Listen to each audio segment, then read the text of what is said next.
Dustin Poirier has announced that his upcoming fight at UFC 318 against Max Holloway will be his last.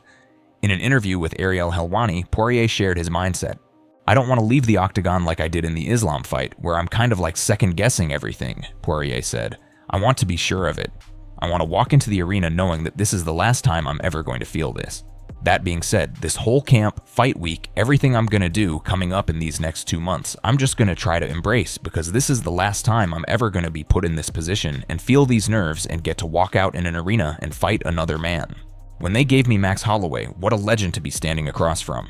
I said legends only, and he's definitely all of that. But that's not all. This next moment caught everyone's attention. Michael Bisping shared his thoughts on Anthony Smith's recent retirement following a TKO loss to Zhang Mingyang. Bisping noted that Smith might have been too caught up in the moment.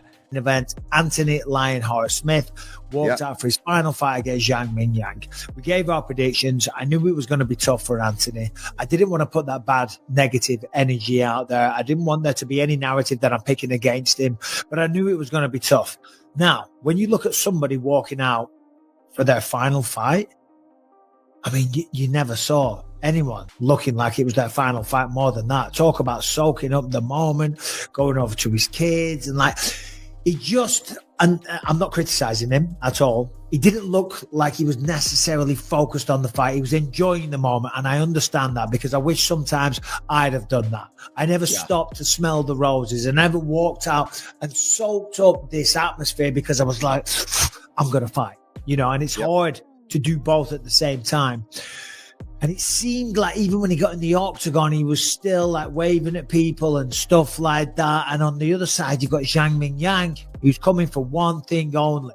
He's coming to stop you in the first round. He's going to come out the gates hard. Well, man, I mean, having talked to Zhang, everything that he said that he was going to do and had prepared for, he had even trained with Johnny Walker, who had already faced Anthony and done a lot of leg kicks and things like he knew the calf kick was going to be major for him. The elbows, he knew he was going to try to get in close and try to tie him up, and the elbows were on point. And Anthony, having spoken to him, he knew that. He was prepared for that. And once that blood just started getting in his eye, he caught that first elbow. And I mean, dude, when you're shaking your head like this to try to get the blood out of the eye, that was the beginning of the end for sure. And he even told me, I got to talk to him a lot backstage, saw him later that night as well, hung out with him. And how was it? He is at peace, no doubt about it. He was with his friends and family. He had guys coming out of the woodworks that he hasn't seen in years at the bar afterwards, and ESPN crew, and everybody was kind of there, and he was just in great. Meanwhile, another fighter made headlines. Israel Adesanya is pushing his limits by training with David Goggins. In a recent Instagram video, Adesanya shared, "What's he like in person? Is he the same in real life as he is on camera?" Answer is yes. He keeps the same energy. He's not a fake dude. Even after the workout, I was like, yo, what are you going to do after this? Train, mother. Literally his words. And also, what else did I get asked about him? Oh yeah, a lot of people are like, should get him to spar you so you can return the favor. I stepped into his world. It was my idea to train with him. And no, I wasn't hungover just because I was partying in Miami. That was fun. But then when I had the idea, I texted him and he replied almost immediately. And I was just like, that's it. I got to do this. So I did. I'm stepping into his world. I'm stepping into his realm so he can take me to that place. There's no need for him to, he never claimed to be a fighter. He never claimed he could beat an MMA fighter or anything like that. He's just saying, I can outwork anybody. First time we met, I dropped down and started doing push-ups. He drops down and started doing push-ups. And I stopped at like 11 because I knew he was going to keep going forever. So yeah, he doesn't need to step into our world. I stepped into his world so he can take me to that place, and I got what. This intense training hints at Adesanya's preparation for a potential rematch with Sean Strickland. But that wasn't even the wildest thing today. Tai Tuivasa is eyeing a rematch with Sergey Pavlovich after a first-round KO loss in December 2022. Tuivasa expressed his desire. I'd love to fight them all again, and definitely when I get back, and I'm gonna make my way. I've got to get a couple wins back again, but I really like that. That was probably my favorite fight with Cyril Gane, but I reckon I want to get it back with Pavlovich. Ooh. I don't know, it was just something about how he got me. I didn't like it. But it was that was a real easy fight. It was more like we both knew, all right, whoever hits first, he's gonna, and we both knew that. That's what we're going out there to do that. And he got me first. So that pisses me off. But I think I'd like to fight him. Man, to be honest, I want to fight everyone again.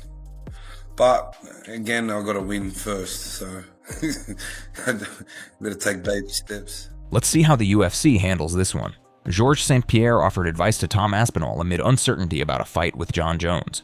St. Pierre emphasized focusing on the next task. If I could give Tom thanks for that. I mean, it's a great honor for me to hear that. I think Tommy needs to focus on the next task. I remember when I lost to Matsera, I was making the mistake of trying to focus on Matsera to get my revenge immediately. But I had a few other fights lined up before to get that. And if he's only focusing on Jon Jones, and if Jon Jones does not come back right away, he's not focusing on the right thing. He needs to focus on what is next, the next path, because the rest it's a distraction, you know. And things that needs to be done will be done. You know, I don't know what Jon will do, but as a fan, I would love to see this fight. I mean, because in terms of legacy and accomplishment, Jon Jones is the best. You know what I mean? And I understand Tom from his point of view that he's a proud fighter. He wants to be the best, but now it's all depend on what Jon want to do. If Jon still want to do this, if he's compensated fairly, all that plays.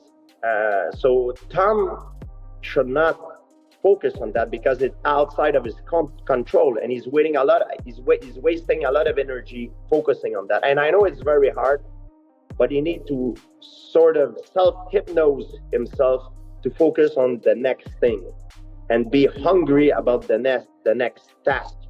And by doing this, only focusing on the next thing, he's going to build up his legacy, and perhaps one day he's going to be the greatest. You know, he's got all the tools as well to be, you know, a lot of people, you know, want this fight to happen because a lot of people believe like, oh, he's the guy that's going to crack Jon Jones' code, you know. And as a fan, I want to see this fight, you know, and I understand on both sides, you know, Jon want to be compensated. It's a game.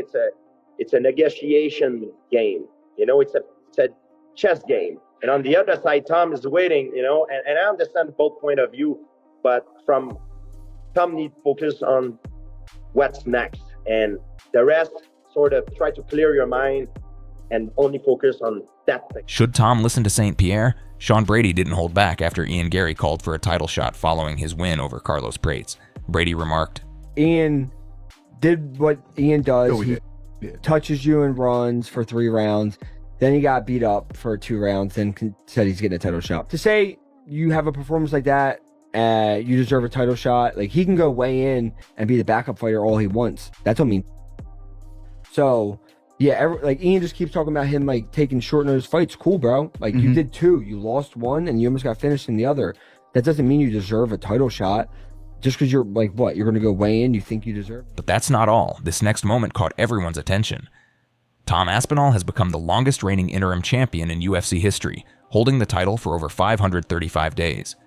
Despite this, a unification bout with Jon Jones remains unconfirmed. Aspinall's father expressed frustration. Yeah, stupid.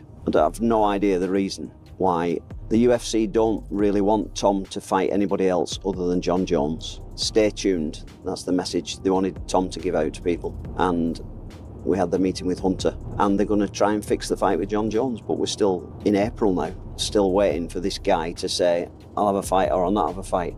And I don't really understand that. He's a fighter who should be having fights. The prolonged wait has led to public criticism and calls for clarity from the UFC. Merab Dvalishvili is back at it again, this time sharing a fresh update to his famously intense morning routine. The bantamweight champ posted new footage of his training leading up to his title defense against Sean O'Malley at UFC 316.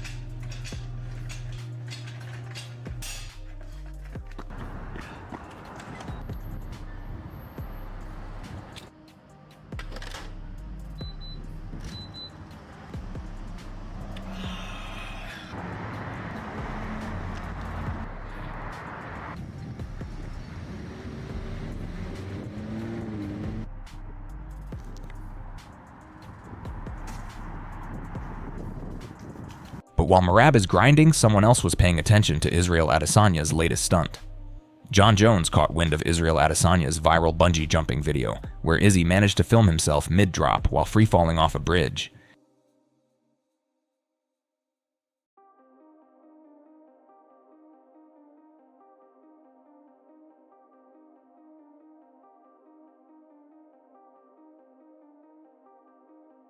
Jones kept his reaction short and cheeky, commenting, "Good hanging onto that phone." But this moment of levity didn't stop fans from venting hard about something else entirely.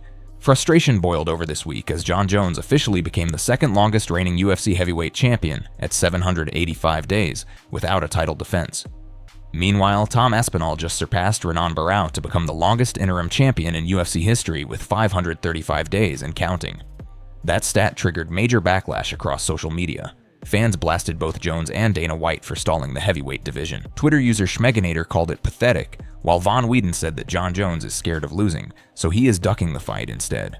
The outcry has sparked calls for the belt to be stripped, while others argue Dana's protecting Jones for business reasons.